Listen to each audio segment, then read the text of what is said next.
Now over here, we have Ken Beam's Observatory. He built this in the 30s and 40s when there were different power restrictions on.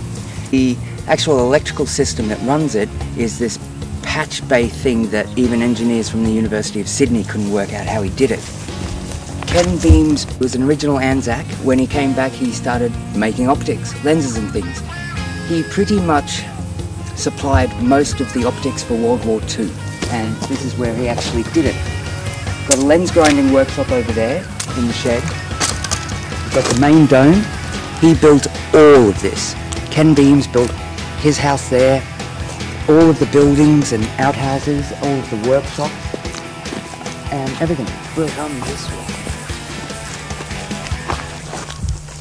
When you make a telescope mirror, it's best to have it in a constant temperature room. That is a room where no matter what time of day or night, it's the same temperature.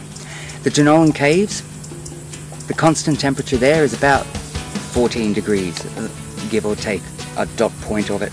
The whole temperature everywhere in there, it's because it's all insulated by the earth. So the idea with this room that I'm about to show you is, its walls are so thick that it's basically like being in a cave underground.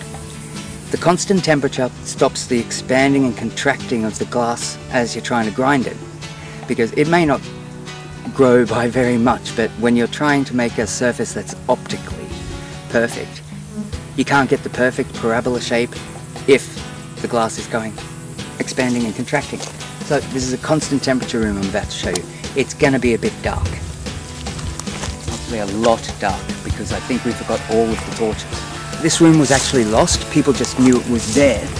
But the first time we actually went in search of it, we cut across country up there and we came down onto its roof.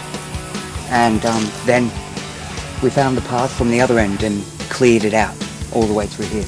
That was about 4 years ago, so it's a bit overgrown now because I don't think anybody else has done anything to it in the meantime.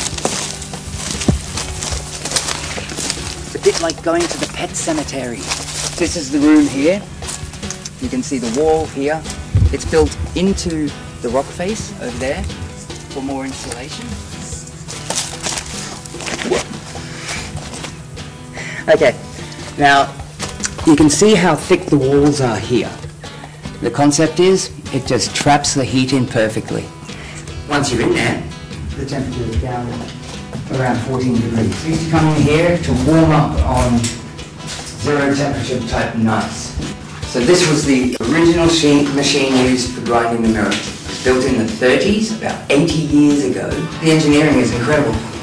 After that long, it still moves. It's still greased. It is still perfect. It's actually solid brass. To give you an idea how well constructed this is, I will just lean on the counterbalance. It is perfectly balanced.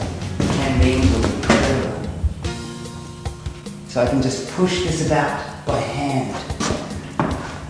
And all the controls on the side were all solid brass.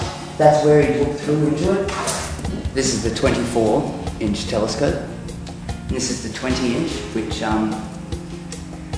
is also just as good. We've looked through it because the motors don't actually work anymore, because nobody can work out how the electrics in here work.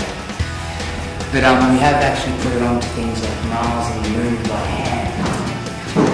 You need a real wide angle for this shot, don't you?